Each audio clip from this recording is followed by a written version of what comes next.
Okay, colleagues, greetings and welcome back. So today we continue our journey through modern political philosophy, and we're going to talk specifically about John Stuart Mill. A lot of complication in Mill's work, specifically having to do with the question of whether Mill is really a liberal, whether Mill is really a utilitarian, to what extent is there maybe a conflict. If Mill is a utilitarian, what kind of utilitarian is he?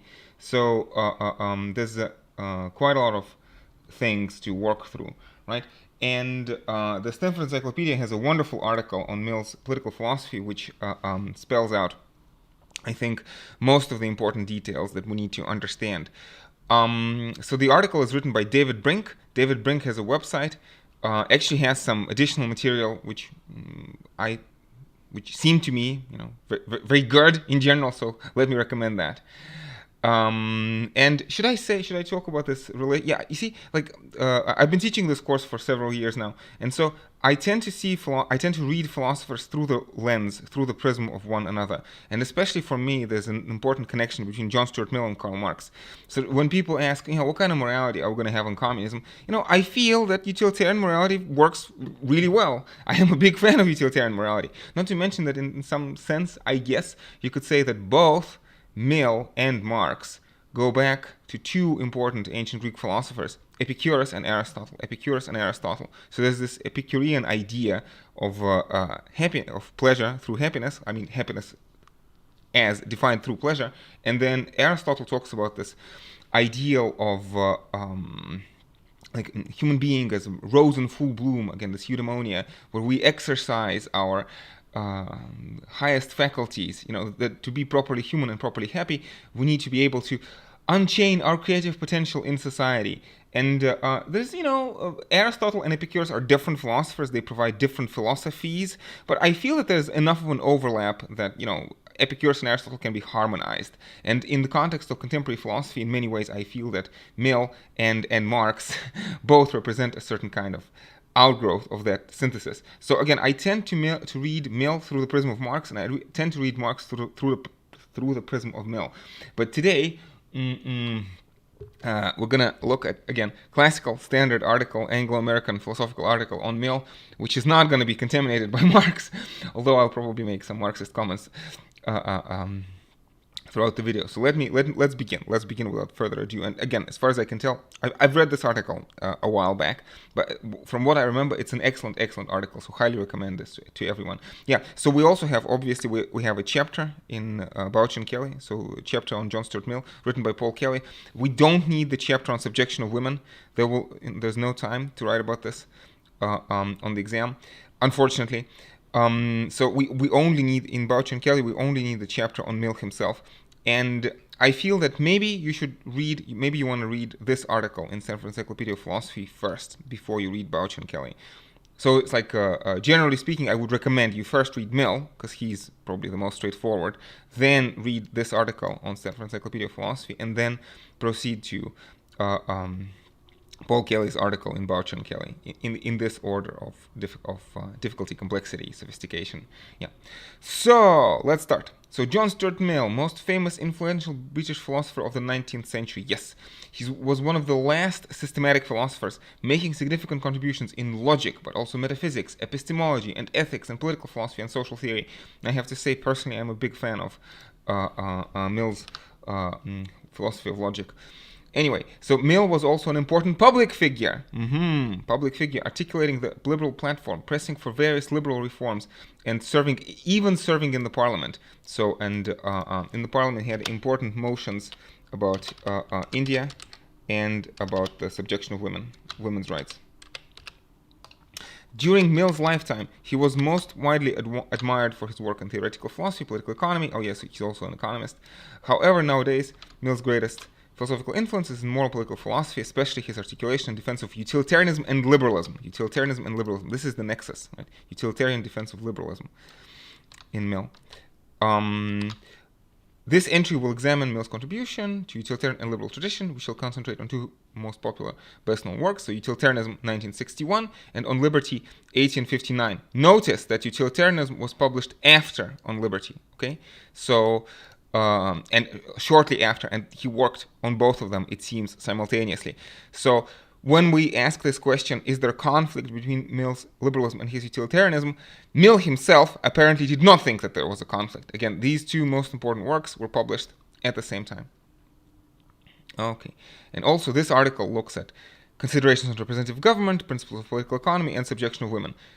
Should you worry about this in your essays for your exams? Well, there will not be much time to talk about this, but in general, if you know at least like a couple, if you can say at least a couple intelligent sentences about each, especially how Mill's argument against the subjection of women, his Mill's argument for gender equality, makes use of his utilitarian principles. I think it's a very important test case, a very important example. We don't need to know the details, but at least as an example. Well, I mean, it's a shame that we don't have time, because if we had more time, I think it's a wonderful article.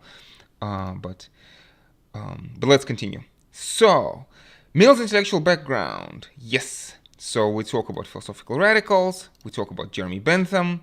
There's some other names like James Austin and James Mill. So we're talking about an application of utilitarian principles in a self-conscious and systematic way to issues of institutional design and social reform. So institutional design and social reform based on utilitarian premises. Utilitarianism assesses actions and institutions in terms of their effects on human happiness, and enjoins us to perform the actions that promote human happiness.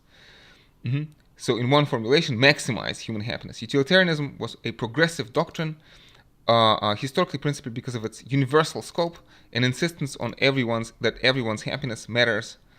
Again, this egalitarian conception of impartiality. Everybody's happiness matters equally. That's an interesting question. Let's discuss this in the seminars. Why equally? Why? Right? Sort of, and there's this notion that a certain kind of fairness implies equality. That sort of, if we are having a free and equal discussion, right? In order for us to have a free and equal discussion, we must treat each other as equals, right?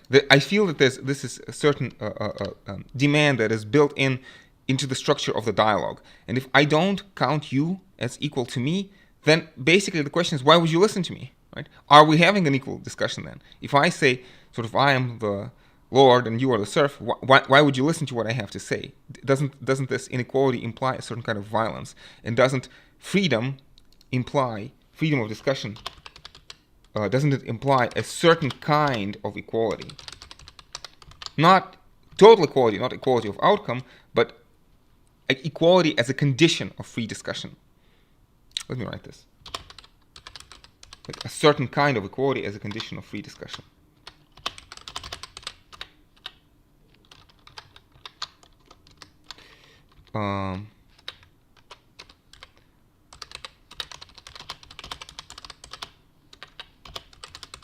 I'm tempted to make links to Habermas and to Marx here, because I believe, well, maybe even to Rousseau, but I believe that sort of, if you ask what kind of morality are you going to have in communism, well, people presumably are going to be free in the realm of freedom, and they will get together and they will freely and rationally decide what kind of morality they're going to have, what kind of legal system they're going to have.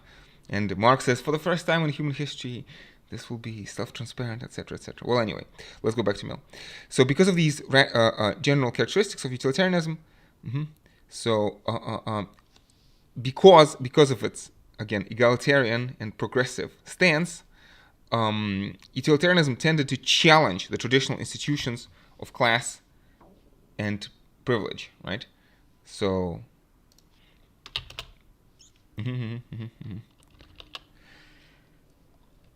yeah. So there was a certain important reformist element and anti-traditionalist elements. So utilitarianism challenges the traditional institutions of especially institutions of class and privilege, and support egalitarian reforms. So there is a certain prima facie parallel between, so there's democracy, socialism, right?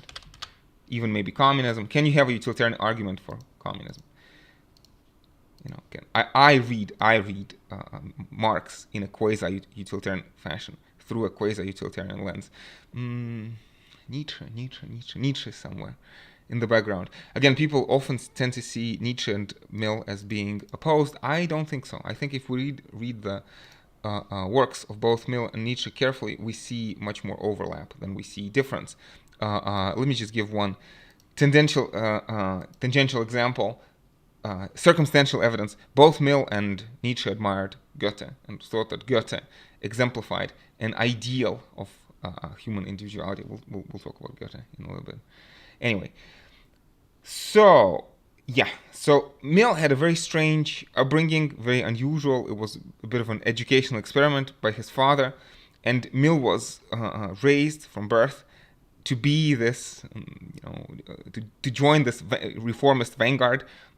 So he was exposed to an extremely demanding education shaped by utilitarian principles, and Mill, as a result of this, probably suffered a profound intellectual and emotional crisis, like a depression, and his recovery was assisted by his friends, Carlyle and Coleridge, who introduced him to ideas and texts of romantic and conservative traditions.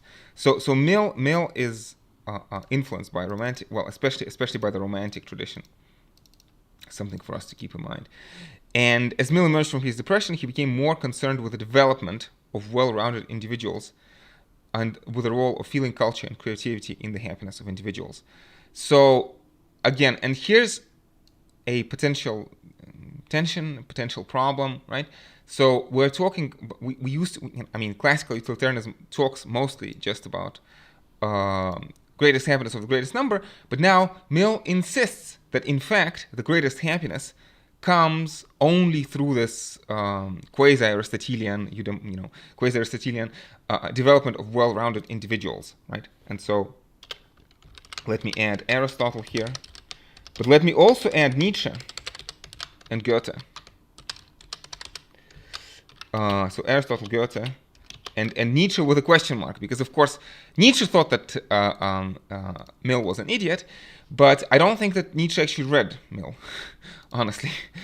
So, but let me add this to this. And again, in my reading, I like to read Nietzsche, Mill, and Marx, against the background of each other.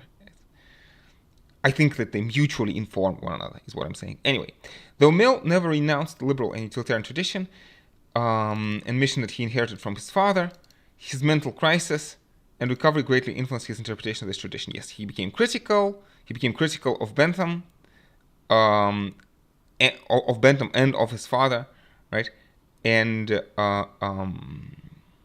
it's arguable that Mill tends to downplay the significance of his innovations and to underestimate, maybe, the intellectual discontinuities between himself and his father.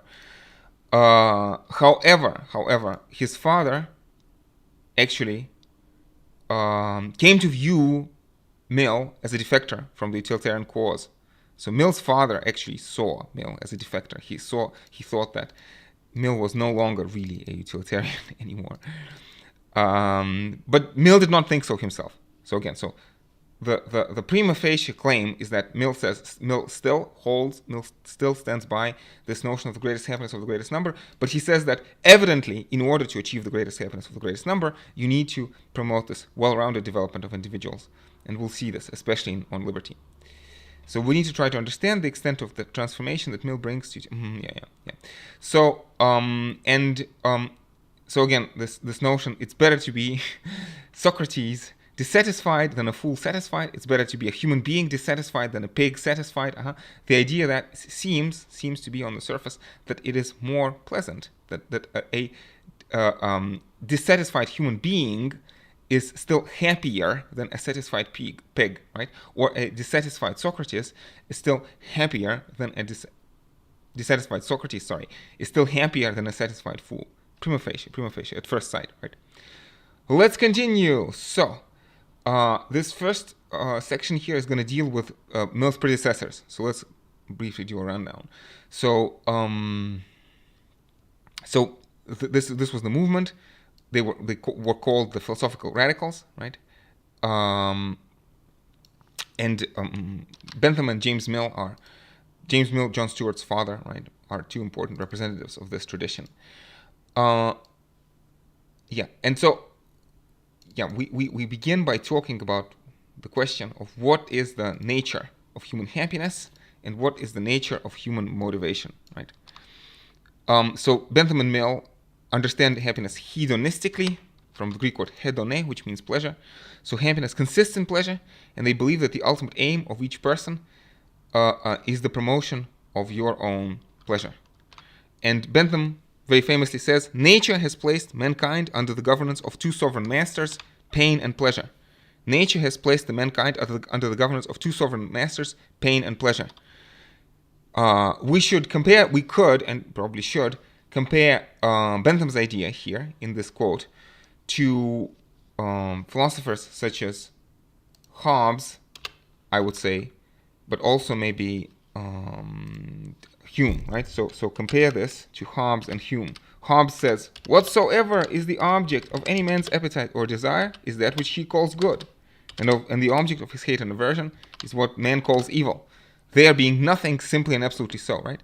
So in this sense, in fact, Hobbes was seen as a proto-utilitarian philosopher. And David Hume talks about how reason is and ought to be the slave of the passions. Reason is and ought to be the slave of the passions, right? And Bentham, continuing on from this tradition, again, nature has placed mankind under the guidance of two sovereign masters, pain and pleasure. Mm-hmm. Bentham, and so now we're going to talk about something that we have seen in Hobbes already, right?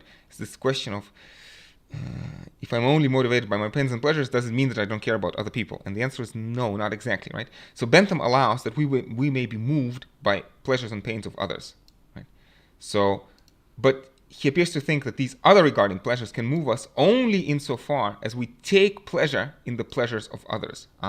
So we have seen, I think,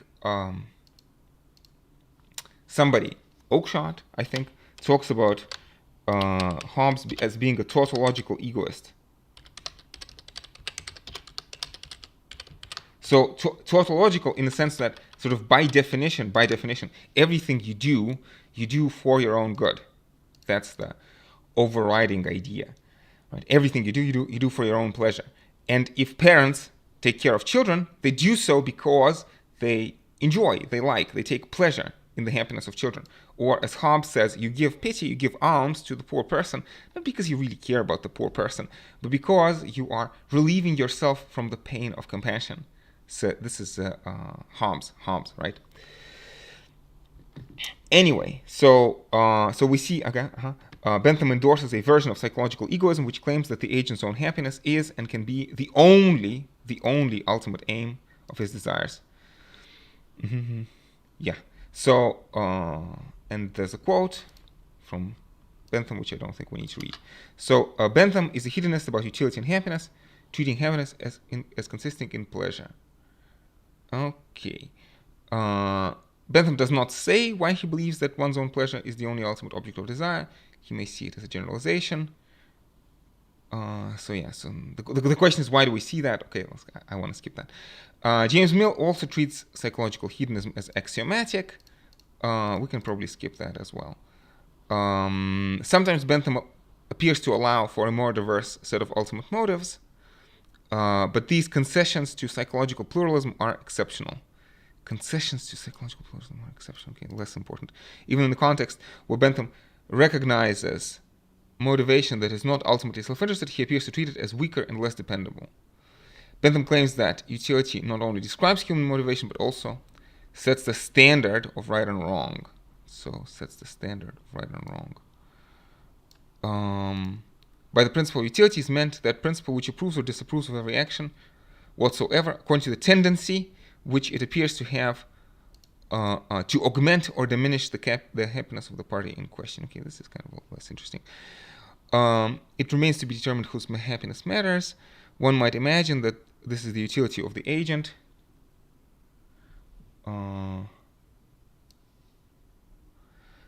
This would be ethical counterpart to psychological egoism.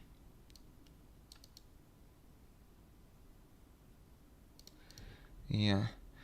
However, Bentham's answer and the answer characteristic of utilitarianism is the happiness of all. Yeah. Okay. Yeah. So let's ask this question. So if I'm only moved by my own happiness, how do I square this with the idea that utilitarianism actually then talks about the happiness of all, right? Bentham says that our account of right, action, obligation, and duty ought to be governed by the principle of utility. The principle of utility, right? This seems to imply that an action is right or obligatory just insofar as it promotes utility. But then the right or obligatory act would seem to be one that promotes utility the most, or maximize utility. For these reasons, it's common to understand Bentham as combining psychological hedonism and hedonistic utilitarianism. So these would be two presumably different ideas. Anyway, so Bentham faces a problem, for he combines ethical claim that each of us ought to aim at the general happiness with a psychological claim that each of us can only aim, ultimately, at one's own happiness. So we talk about general happiness here, but we aim only at our own happiness. Okay, so a conflict between psychological egoism and morality's other regarding or altruistic demands. So how do we deal with this? Egoism versus altruism. Bentham is not, so Bentham is aware of this tension. He knows that there's the tension here. He addresses part of the problem in political context, right? Political context, the problem is how can we get self-interested rulers to rule in the interest of the governed? Remember, Hobbes also has this question and talks about how it's actually in the interest of the sovereign to take care of the subjects because the sovereign derives strength from the vigor of the subjects, right? So there's a certain system that harmonizes, for Hobbes, the interests of the rulers and the ruled, especially the threat of outside invasion. Anyway, Bentham answers invoke his commitment to representative democracy. We can reconcile self-interest motivation and promotion of the common good if we make rulers democratically accountable to all those whom they govern. For this tends to make the interests of the governed and the interests of the governors coincide. Bentham's argument, elaborated by James Mill, is something like this. Each person acts only to promote his own interest.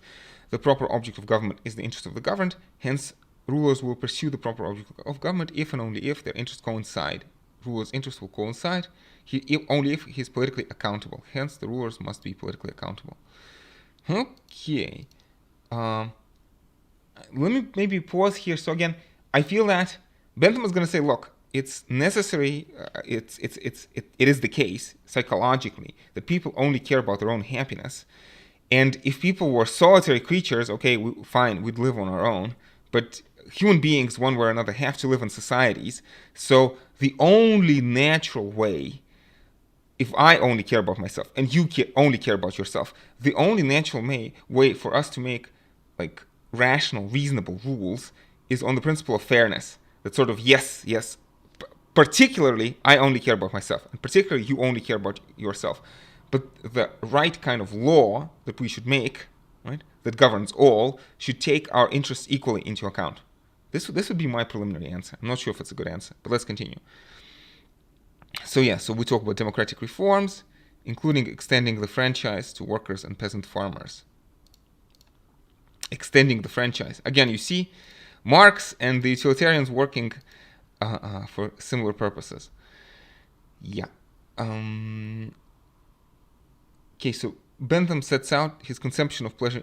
Again, I wanna pause here because for Mill the problem is going to be simpler because again, Mill, his assumptions about human nature are such that again we can only really flourish in society, I feel, and that's why it's like at the end of the day, Mill is going to say that's actually the best way to promote individual happiness is to make the laws and regulations, education, and public opinion that unite the interests of society and individuals, because like we are the kinds of creatures that thrive in communities. So Mill is aiming for this positive feedback loop. So let me maybe end this. So Mill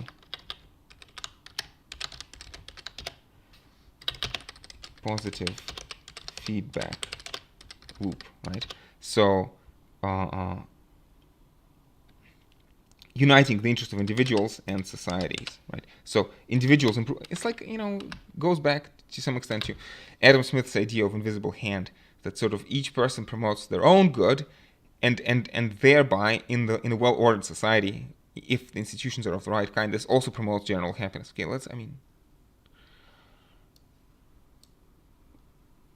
let's keep reading on. We'll see where we get.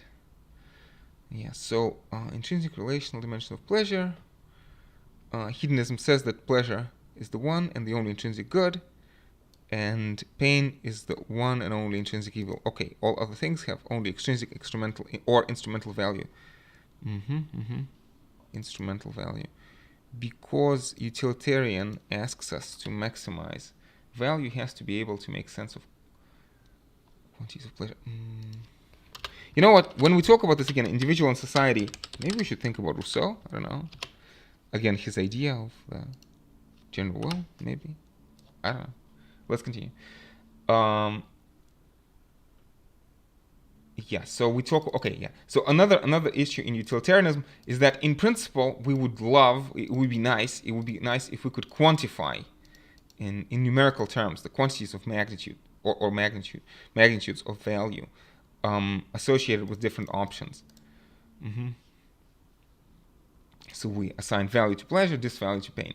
Intensity, duration, and extent would appear as the most relevant variables when we try to, again, quantify the amount of pleasure. Each option is associated with various pleasures and pains, both within a single life and across lives. Although Mill, I don't think that Mill ever really compares one person's happiness to another person's happiness. I feel that Mill mostly works with this idea of like Pareto improvement. How can we... Mill focuses on the policies that improve the well-being of everyone at the same time. Improve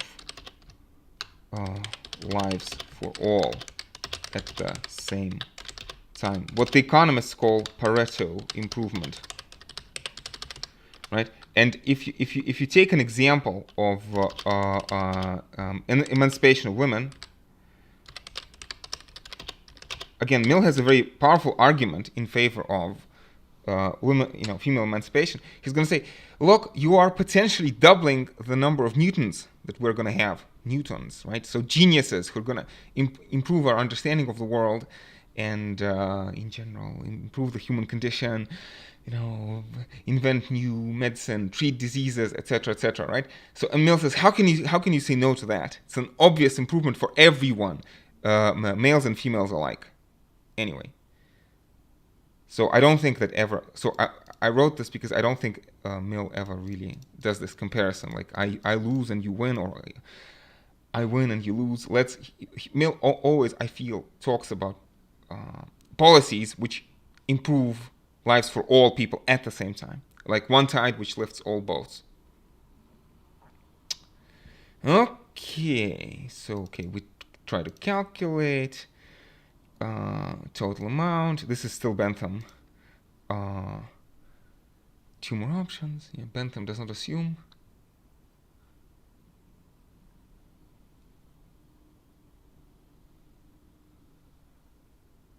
Yeah, so utility is the standard of conduct, but sometimes doing a utility calculation is costly, and we may sometimes promote utility best by not trying to promote it directly. Okay, that's an interesting thought, because again, if you try to actually sum up all the pains and pleasures and try to calculate the total, right? Bentham says that you're not sure that your estimates are always going to be reliable. And if you always try to maximize utility in every action, this is going to be important for Mill, especially when we talk about this act versus rule utilitarianism, direct versus indirect utilitarianism, right? So, right? So, because utility calculations are costly, we may sometimes promote utility best by not trying to promote it directly. And here the word directly is like super important. And this would be the root of indirect utilitarianism. So if you understand this, you hopefully understand the basis of indirect utilitarianism, right? That sort of we are performing a certain calculation. Because performing a particular calculation is far too costly, we employ some other standard. Okay, which doesn't directly talk about utility, but actually in the long run promotes utility. Anyway. Okay, so this was the background. This was the background. Let's continue reading on with Mill. Yeah. So Mill officially, prima facie, accepts the utilitarian legacy. He transforms that legacy in important ways. Part of the understanding involves understanding his disagreement with the radicals about the issues of human motivation and the nature of happiness. Yes. So let's go back to psychological egoism, right? So Henry Sidgwick may be a name that we should remember for our essays.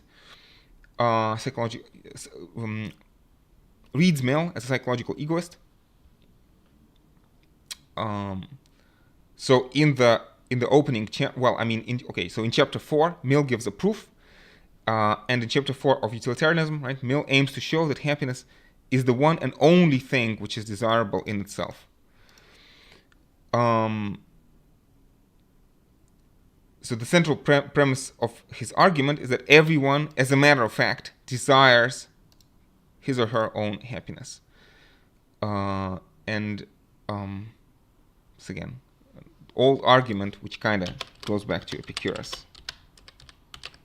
To some extent, maybe even to Socrates in the dialogue Gorgias, Socrates. Mill actually refers to this dialogue by name. It's an interesting dialogue. Would be nice to maybe have a chance to read it at some point. Okay, so but the contention is that the proof does not reveal Mill to be a psychological egoist. While Mill does say that each person has an ultimate desire for her own happiness, he does not say that this is each person's only ultimate desire. Indeed, in the second half of the proof, he allows that some agents have disinterested concern for virtue, and they only care about virtue for its own sake. And what is true of virtue is no less true of the grand objects of desire, such as money or power. These two, it is possible to desire for their own sakes. If psychological egoism claims that one's own happiness is the only thing that is desired for its own sake, then this shows that Mill is not a psychological egoist. Well, again, honestly, I'm not sure. We need to look this up. As far as I remember in the text, isn't Mill talking about some sort of a principle of association? That virtue is desired for its own sake because there's a certain, compared to this idea of conditioning in psychology, conditioning, like training Pavlov's dogs. It's not like dogs salivate naturally to the sound of the bell, but because the sound of the bell gets associated with the food, that's why they salivate. So I don't know. I'm not sure. I think we need to double check in the text. Okay, if we look outside utilitarianism, we can find even clear evidence of doubt about psychological egoism and hedonism. To note, so further evidence of doubt about Mill's psychological egoism, right? Anyway, pleasure and pains of another So this is a quote from Mill. That the pleasures and pains of another person can only be pleasurable and painful to us through the association of our own pleasures and pains with them is true in one sense, which is probably intended by the author, but not true in another. It is evident that only pleasures or pains which we have direct experience are those felt by ourselves, and that the pleasure or pain with which we contemplate the pleasure or pain felt by someone else, so contemplate or imagine, is itself a pleasure or a pain of our own. Okay, so when I think of somebody else's pain, I may become distressed myself. Imagining somebody in pain gives me pain, right? But if it be meant that in such case the pleasure or pain is consciously referred to the self, I take this to be a mistake. Well, again, aren't we again talking about this tautological egoism?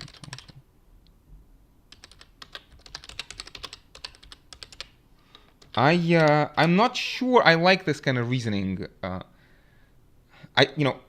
My personal reading is that I prefer to read Mill as a psychological egoist. Again, we can have compassion. but we have compassion for, broadly speaking, egoistic reasons. Like, I feel your pain. No, I mean, I see you in pain, and this causes me to be in pain. So this idea of relieving the pain of compassion. Maybe I'm misunderstanding something again. So, but so far, I'm not sure I agree. Anyway, so another quote from Mill. In laying down as a philosophical axiom that men's actions are always obedient to their interest, Bentham did no more than dress up a very trivial proposition that all people do what they feel themselves most disposed to. People do what they feel themselves most disposed to. He by no means intended by this assertion to impute the universal selfishness to mankind, for he reckoned the motive of sympathy as an interest. Yeah, well, I think that's fine, but again, I'm not entirely sure what's the deal here. Anyway, let's continue. So, but again, we talk about the same example. So, Bentham is saying, look, Mill is saying Bentham does not assert universal selfishness, because of course we can do altruistic reasons. We can do altruistic actions for egoistic reasons, out of sympathy, if you want, because our sympathy for others is an interest. Again, the same way that children take care of parents, or parents take care of children because they enjoy the happiness of their own children. Something like that. I feel it's important. Some people would say, well, this is not egoism. No, I would say this is egoism, especially if you look at some fringe cases. Like in general, methodologically, we're still talking about egoism. Like this is not altruism. This is not me trying to promote your interests for your own sake. I would say this is still me trying to promote your interests because this makes me feel good. And I feel that's fine. We postulate certain ideas about human nature. Likewise, I'm not sure I like this talk of virtue, because the point is that virtue or money or power, human beings have this internal psychological motivation. People desire money or power because it gives them certain feelings of pleasure. Or let's say, feeling of powerlessness, the lack of power or lack of money gives them feelings of pain. I feel that it's important to be on the same page about this, but whatever, let's continue reading. Anyway, in both passages, Mill makes what is now a familiar diagnosis of the troubles with psychological egoism. He thinks that psychological egoism is ambiguous between a true but trivial thesis about the ownership of desire and a substantive but wildly implausible thesis about the content of desire. Yeah, and again, I agree with this completely. Yeah, wildly implausible. Why is it wildly implausible? Because we have empirical evidence, right? I invite you for a cup of tea, I brew a cup of tea for you, and I derive pleasure from the fact that you take my cup of tea. Again, this is an assumption, not a baseless assumption, but still it's an assumption about human nature, that humans are by nature pro-social, and that we again, like, I don't know, we are pro-social by nature. We have modules in the brain, sympathetic modules in the brain. Again, there's ample evidence for that. Let's continue. Yeah. So, if so, there's no thesis anyway. But it seems clear from Bentham's and James Mill's worries about the conflict between rulers' interest and the interest of the ruled that they intend something like the substantive psychological thesis. But if they do so because they conflate it with a trivial but true thesis, they can make a fallacy of equivocation. You know what? This is exactly why I don't like these kinds of articles. Because what the hell? Yeah, let's see what the upshot is. Okay, I told you, I have problems with our readings. And I prefer reading Mill to reading articles on Mill. Because I feel that we are just mincing words here. You see? What are we saying? Are we saying that the rulers are going to take care of the ruled because they are altruistic and they feel the desire to take care of the people? Really? That's the thesis? Rulers will take care of the ruled out of the goodness of the heart? Out of, pure, selfless,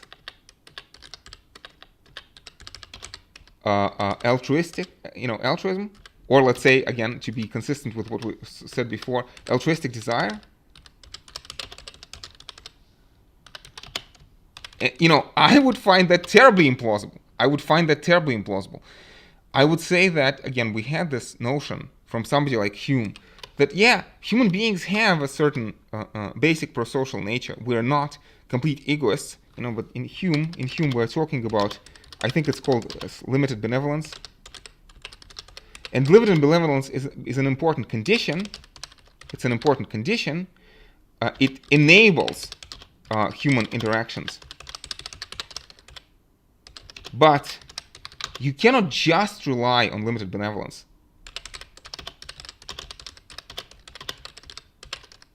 You need institutions. Right? And so I want to say very clearly, I hope that my conclusion is very clear, right? So no, you cannot trust the rulers to take care of the ruled out of pure selfless altruism. No, you need democratic institutions and of accountability. No, we need democratic accountability.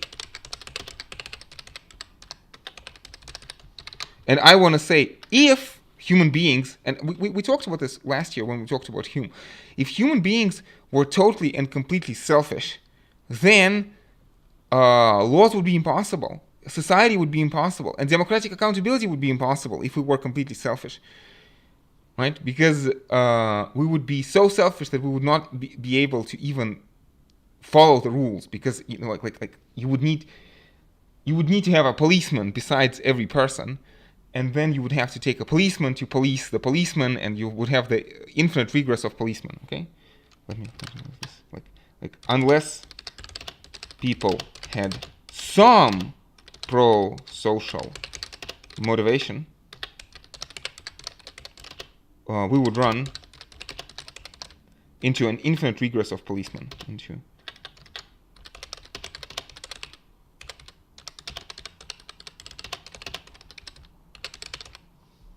Well, you understand. By policemen, I mean coercive institutions. Because if people don't have any pro-social motivation, then the only alternative is force, right? And that just doesn't work.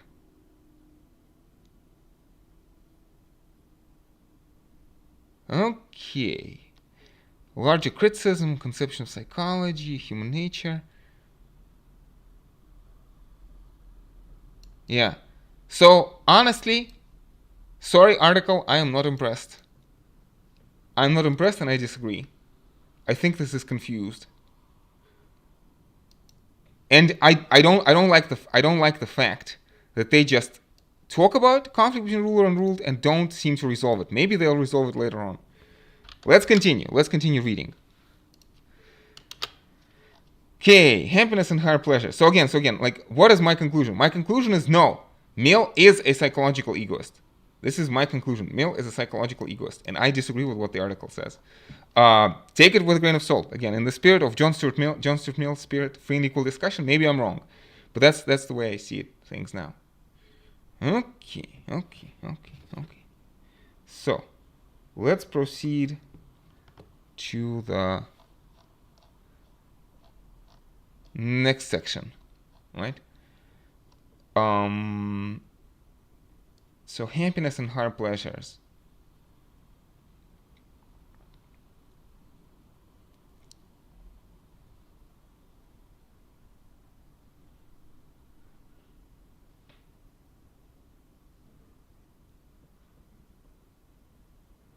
Okay. I wonder if we should maybe take a break. Yeah, you know what? Let's take a break here.